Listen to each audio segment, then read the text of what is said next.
Hey friends, welcome into the TexAgs Rewind presented by the four-time Retailer of the Year. That would be Specs. We're in the Rollo Insurance Studio. And not a fun show. I mean, it was fine. It was a show, right? Like, Niagara. It was, I mean, we don't like that we lost. Yep. I say we because I think in this situation I can be a we. Yep. We don't like that it was Texas. Yep. We do like that we're going to keep playing. That is true. Favorite part of the show? I'll go with Billy Liucci. You know, he always has some good insight. Okay, what was the insight that you took away that was good? His coaching carousel talk, just kind of his opinions on it, because it's a pretty wild ride, and now we have a new party, Kentucky, thrown in there. Yep. Nick, your favorite part of what I call the TexAgs Rewind? Reese Nygren. Thank you. Anything in particular that he did? Just Reese Nygren. Yeah. You just don't want to be a part of the show anymore. I don't. You have just a bad attitude. Especially. Yeah, you know what? Today. Just for that, you and I are going to have a meeting. I don't even, just tell us who else made the rewind. Olin. Oh. That's loaded rewind. Oh, my God. It's loaded. So, I mean, it's not not loaded with names, but loaded with information. Yeah, like you're going to get a lot more of OB than you would originally. Yeah. And you're going to you see get a lot more double Billy. dose of Olin and a double dose of Billy and a quadruple dose of David Nuno. Yeah, and there's going to be that guy who always responds like, I don't want to hear the conversations before the rewind. Just give me the information. No! Wow. Check it. Believe it or not, we'll do a show after a game on a Sunday like normal and on a Monday like normal. Nothing changed.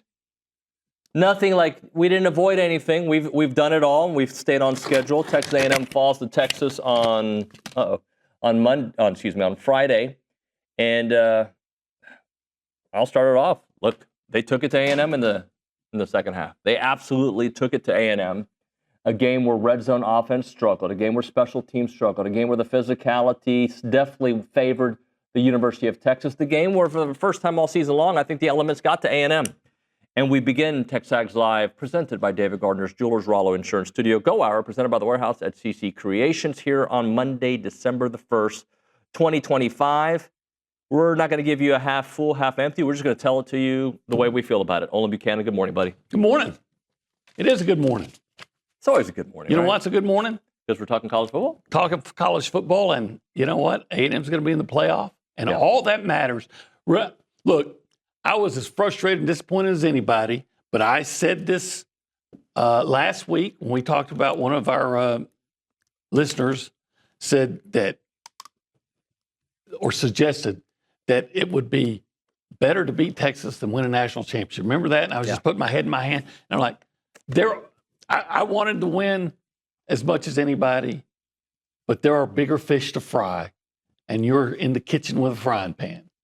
It's up to you. Now, you're going to have to play better than you get against Texas. Texas looked like the more focused team, the more inspired team, the team with a greater sense of urgency, and they outcoached and outplayed A&M.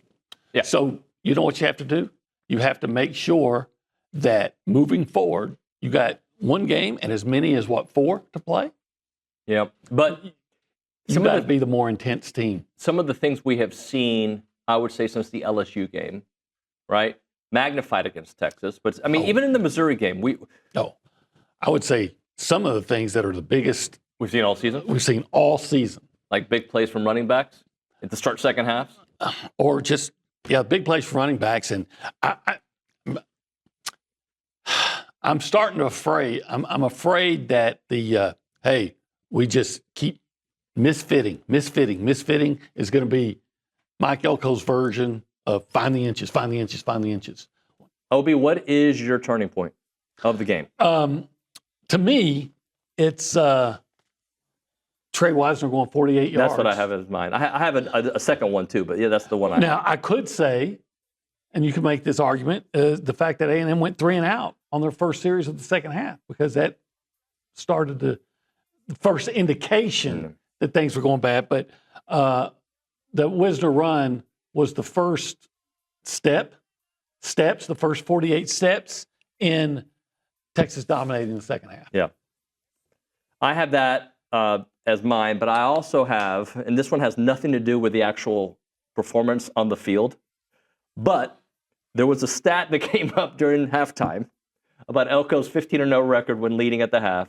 And what was Sark's? I have it here, 4-11 when trailing at the half, right? That stat came up. Somebody from the TexAgs staff sent it to me. I think I shared it with you. It was on the big TV. I sent it to my brother and his wife. I sent it to Bill. Like, hey, and from that point, because what was the recipe all season long?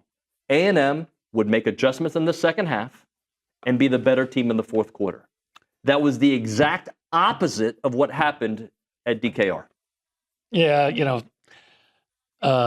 statistics. There's lies, damn lies, and statistics, and that was one of the damn lies. Yeah. I covered, way before they had playoffs. So I covered a Texas team that annihilated Colorado 28-0 in Boulder, and then later that year played Colorado for the Big 12 championship and got beat.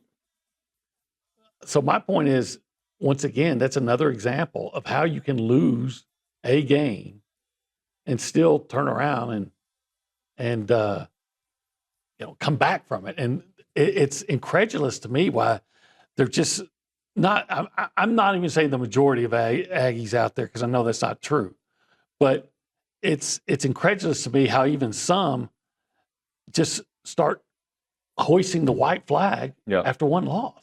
Like, seriously, if you can't get excited about this team because of that one game, like, just stop. It's not for you. Like, this is what you've been waiting for all this time. I get it. I'm pissed about losing to them for the second year in a row. And most importantly, any singular team that for 2 years in a row has kept you out of the SEC title game, that in and of itself, and forget about the history and our feelings towards losing to your rival and stuff. I get it. But to actually go into the tank to the point that you can't be excited about an 11-1 football team, which is, as far as I can tell, it's the best record. And you can talk. Sorry, we're dropping everything here. You can talk all you want about schedule strength and yada yada.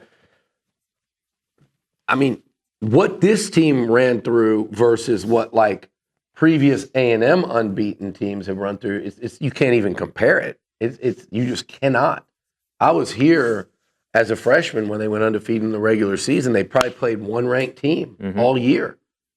And that was in the Southwest Conference. Now, that was unfortunate for those guys because they were a great team. They were playing as good a defense as anyone in college football would play. They had one of the best running games in the sport. But you didn't play anyone. The sport was not how it is today. So this is the finest regular season I've ever witnessed for A&M. Probably most anyone listening. And if a loss to Texas does that to you, then you are, I'd rather go 1-11 guy. I'd rather go 1-11 and beat Texas guy. And that person to me is a loser every day of the week. Not you, Dave and Edmond, although you're acting like one right now. But every day of the week. I hope you didn't misrepresent what he said because I'm all over him here. But in general, Dave and Edmond, because I know he's pretty sensitive up there.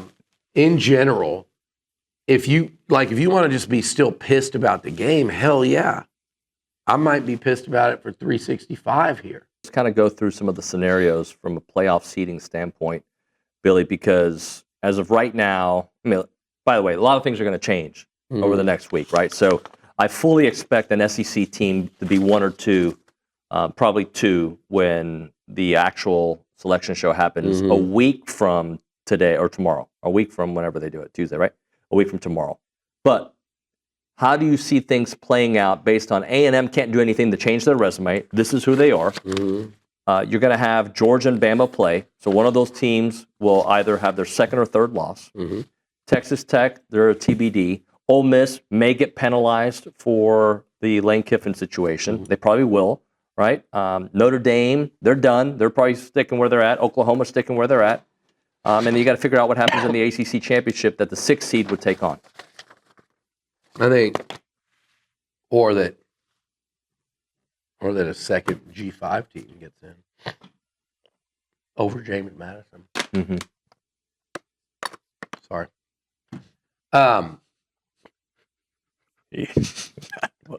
I come in. I'm on the show, not feeling good. So I didn't know that. You know, call in sick, but no, I prefer you be on the show. This weather. So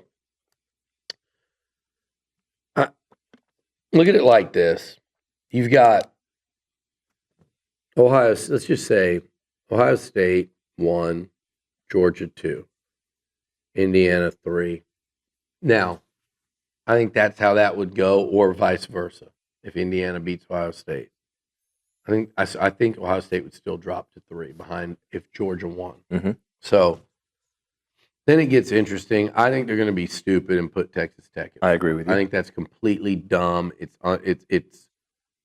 again, I'm not saying Tech should not be in the playoffs. I'm not saying they can't beat anyone in the playoffs. I just think it's asinine to reward them with 4 when they're going to play the weakest schedule of, again, like, unless the best football in the United States of America is played in the state of freaking Utah.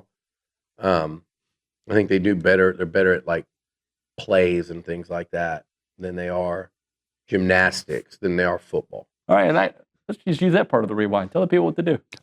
You need to. And you have to do the no at the end the way I did it. You can watch out for your laptop. Yeah, Thoughts and prayers. Let me. All right, let's try it. You Might knock that table over, so just be careful. Yeah. Huh? Okay, we're good.